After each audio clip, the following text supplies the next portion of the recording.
नमस्कार. आयज हांव पळयता की सगळीकडे चर्चा चल्ल्या भुतानी इन्फ्राचो खूब व्हडलो कितें आसा. पयलींच्यान जायते परमिशनां ताका दिल्लीं आसा, जायते कन्वर्जन ते प्रॉपर्टीचे जाल्ले आसा आनी हांव मंत्री जावपाचे पयलीं हे सगळे गोष्टी घडोवन आयल्या. म्हणूनच आयज डिसिजन आमी जे घेतल्या की बोर्डान आमी योग्य तरेचे निर्णय घेवपाची गरज आसा.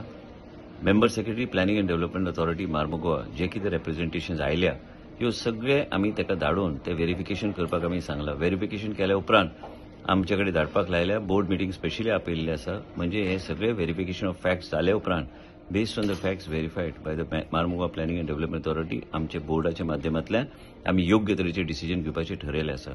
जर हे फॅक्ट्स जे रिप्रेझेंटेशनान आयल्या हे सारखे जाले काय फॅक्च्युअली करेक्ट आहा तर आमी योग्य तरेचे निर्णय आमी घेतले. मुख्य म्हणजे कितें आसा की आमकां खंयच इल्लेगिलिटी जाल्ली नाका आनी 17A आमी हिल कटिंग परमिशन आमी दिवंक ना आयज पर्यंत आनी ते प्रोसेस बी जावंक ना आमच्या डिपार्टमेंटच्या माध्यमांतल्यान.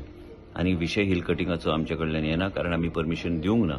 आनी हे फॅक्च्युअल व्हेरिफिकेशन जाले उपरांत जर आमकां दिसलें की कितें तरी गडबड आसा आनी फॅक्च्युअल रिप्रेझेंटेशन आनी जे कितें रिप्रेझेंटेशन ह्या कंपनीन आमकां दिल्लें आसा ते चुकीचें आसा.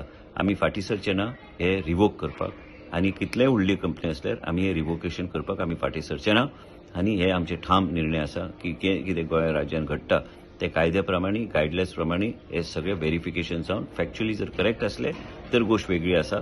पण जर फॅक्च्युअली जर रॉंग रिप्रेझेंटेशन आमकां दिल्लें आसा तर आमी ह्या प्रोजेक्टाचो पूर्णपणे बोर्डाच्या माध्यमांतल्यान आमी हेजे सगळे परमिशन आमी विथड्रॉ करतले.